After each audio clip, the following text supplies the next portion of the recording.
Hello friends. इस video में मैं आप लोगों से बात करना चाहूँगा reasons behind expected crash in stock market. तो मैंने एक वीडियो बनाया था जिसमें मैंने बताया था कि 5,000 पॉइंट यहाँ से निफ्टी क्रैश हो सकता है। अभी मैंने थोड़ी देर पहले एक वीडियो बनाया जिसमें मैंने लेवल्स दिए हैं।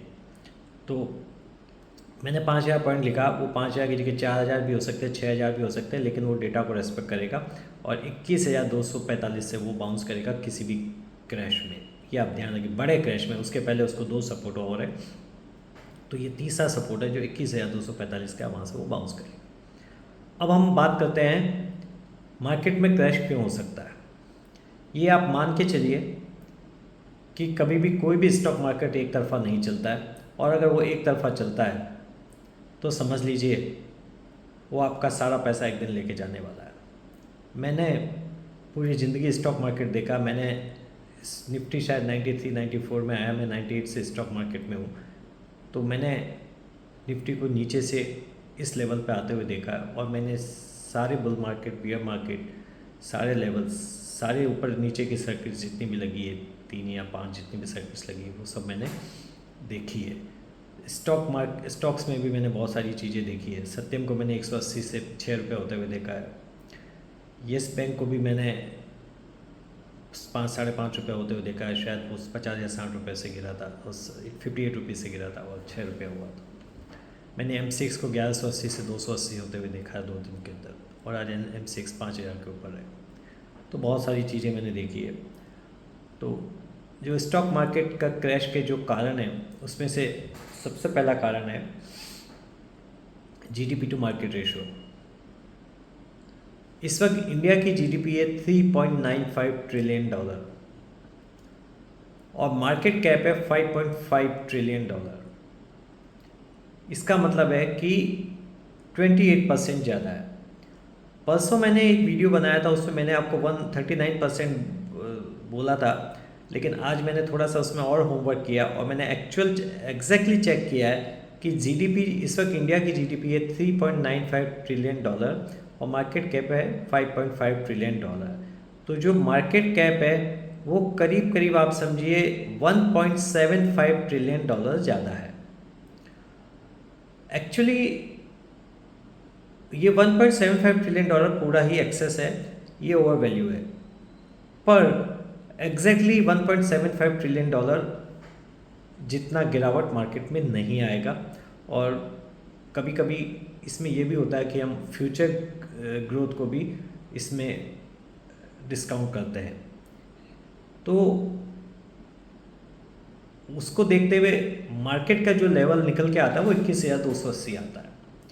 तो 21,280 या 21,245 बोल दो, तो ये 4-5 हज़ार पॉइंट का एक करेक्शन आ सकता है। एग्जैक्टली 1.75 ट्रिलियन डॉलर फिलहाल मुझे साफ होते हुए नहीं दिख रहे, जबकि कि कोई कोरोना जैसी कोई बड़ी आफत आ जाए।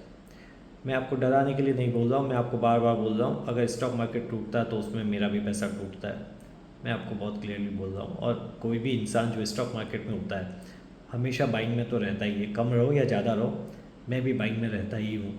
तो मेरा भी पैसा उस दिन टूटेगा, लेकिन ये है कि मैं उसको थोड़ा सा प्रीएम कर लेता हूँ और मैं अपने आप को सेव कर लेता हूँ। और जब भी स्टॉक मार्केट में गिरावट होती है तो मैं निकलने वालों में सबसे पहले लोगों में से मैं होता हूँ, और मैं बहुत जल्दी निकल जाता हूँ। थोड़ा सा लॉस करके मैं बाहर निकल जाता हूँ।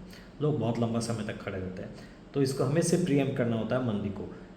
मुझे भी नहीं पता, न मैं कोई, कभी कभी किसी को भी नहीं पता होता, प्राइम मिनिस्टर ऑफ इंडिया को भी नहीं पता होता कि कल क्या होने वाला है। तो हम कुछ नहीं कर सकते, उसके अंदर बहुत सारी चीज़ें अनएक्सपेक्टेड होती है। कल नॉर्थ कोरिया का किंग या जो भी वो रूलर है वो कल परसों क्या करेगा हमें नहीं पता होता है। तो बहुत सारी चीज़ें हमें नहीं पता है। रशिया क्या करेगा, यूक्रेन क्या करेगा, बांग्लादेश में क्या हो जाएगा, किसी को भी नहीं पता होता है। तो इसलिए मेरी बातों का बुरा मत मानिए, लेकिन मैं आपको बता रहा हूँ कि इस वजह से मार्केट में एक बबल बना हुआ, मार्केट डेफिनेटली क्रैश करेगा मार्च के पहले। तो 21,280 का लेवल पर आप ध्यान रखिए। दूसरा लेवल जो है, दूसरी जो वजह है मार्केट गिरने की, वो ये है कि 2008 में, आपको मैं याद, शायद आपको पता हो नहीं हो, तो मैं 2008 में मार्केट में था, इसलिए मुझे पता है कि यूएस में 2007 सितंबर से लेके 2008 एंड तक, नहीं 2007 के एंड से सितंबर 2008 तक जो इंटरेस्ट रेट थी वो 4.5% से 2% की गई, 2.5% करीब काटी गई सितंबर 2008 में, और 2008 में मंदी आई थी। तो रेट कट से यूएस में रिसेशन आया था, और इस बार भी ऐसा माना जा रहा है कि because of rate cut US में रिसेशन आ सकता है। मैंने कई बार आपको पहले बोला कि मुझे यूएस में रिसेशन नहीं दिखाई देता, मुझे यूएस में रिसेशन नहीं दिखाई देता है, क्योंकि कहीं से भी रेट कट नहीं आ रहा था। लेकिन पिछले कुछ समय से रेट कट की संभावनाएं बहुत ही प्रबल हो गई है, और ये सितंबर 18 को minimum 25 basis point rate cut कटेगा, और ऐसा बोला जा रहा है कि इसी साल में इसको 1.5 से 2% ये लोग काट देंगे। आप मान के चलिए rate cut is a trigger for US recession. तो वो एक दूसरा ट्रिगर है, और यूएस में अगर रिसेशन आएगा डेफिनेटली उसका इम्पैक्ट ग्लोबल इकोनॉमीज़ पे पड़ेगा, इंडिया भी उससे छूता नहीं रह सकता। तो पहला मैंने आपको बता दिया कि इंडिया का जो मार्केट कैप है वो 1.75 ट्रिलियन डॉलर ज़्यादा है, तो वो वहाँ से उसको करेक्ट होना है, और 21,245 का लेवल आप 21,245 से ब्लाइंडली बाई कीजिए, आप पैसा बनाएंगे। क्लोजिंग बेसिस पे बता रहा हूँ, इंट्राडे में का आपको मैं नहीं बता रहा हूँ। 21,280 पे आ जाए आप बाय करके मत जाइए, अगर उसके नीचे क्लोज हो जाता है तो मैं उसके बाद में आपको अगला लेवल बताऊँगा, पर मुझे नहीं लगता 21,245 के नीचे बिफोर मार्च ये कहीं पे भी क्लोज करेगा। तो पहला कारण मैंने आपको ये बता दिया। दूसरा मैंने आपको बता दिया कि rate cut is a trigger for US recession. तीसरा कारण जो मुझे लग रहा है कि यूएस में जो नेक्स्ट प्रेसिडेंट बनने जा रहा है वो कमला हैरिस है। ट्रम्प को चाहे थोड़ी बहुत सिंपैथी है, वो उनको जो भी एक शूट आउट हुआ था, कान में उनको चोट लगी थी, लेकिन वो फिर भी प्रेसिडेंट नहीं बन पाएंगे, और कमला हैरिस के प्रेसिडेंट बनने के चांसेस बहुत ज़्यादा है। कमला हैरिस को स्टॉक मार्केट उन्हें स्टॉक मार्केट फ्रेंडली नहीं माना जाता है, ट्रम्प को स्टॉक फ्रेंडली माना जाता है। तो कमला हैरिस के भी प्रेसिडेंट बनने से एक बार यूएस मार्केट में गिरावट आ सकती है। तो ये तीसरा कारण है। उसके अलावा जो चौथा कारण है, ये सब वजह से क्या होगा कि अनएम्प्लॉयमेंट यूएस में बढ़ेगा, अनएम्प्लॉयमेंट इंडिया में भी बढ़ेगा, इन्फ्लेशन बढ़ेगा, रेट कट से इन्फ्लेशन बढ़ेगा। हम रेट कट इसलिए करते हैं क्योंकि इन्फ्लेशन कम हो रहा है, लेकिन रेट कट से क्या होता है कि मार्केट के अंदर लिक्विडिटी आती है, और मार्केट में लिक्विडिटी आती है तो वापस वो इन्फ्लेशन बढ़ता है, और इन्फ्लेशन बढ़ने से अनएम्प्लॉयमेंट बढ़ता है, और लोगों के पास वो महंगाई बढ़ती है। इन्फ्लेशन का मतलब सीधी सी महंगाई है, ठीक है। तो महंगाई बढ़ती है, लोग उतना कमाई उस तरह से बढ़ती नहीं है, अनएम्प्लॉयमेंट बढ़ता है, बेरोजगार बढ़ता है, उस तरह से इकोनॉमिक ग्रोथ नहीं आती है, जीडीपी उस तरीके से नहीं बढ़ता, ये बहुत सारे प्रॉब्लम्स होती है।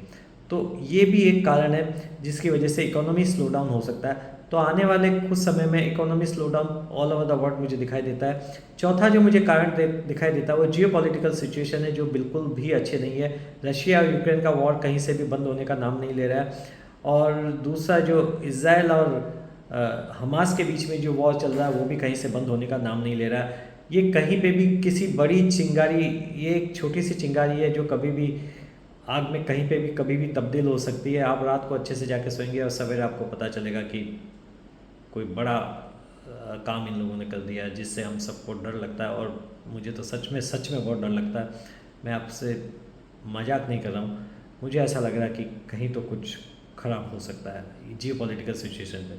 तो मैंने आपको इतने सारे कारण इन सब चीज़ों के बता दिए हैं, और ये लेवल, ये वजह हो सकती है मार्केट को गिरने के लिए। अगर आप मेरे से किसी चीज़ से सहमत नहीं है, आप अगर डिसएग्री करते हैं तो मुझे बताइए, मैसेज कीजिए या मुझसे बात कीजिए। Thank you, take care, bye.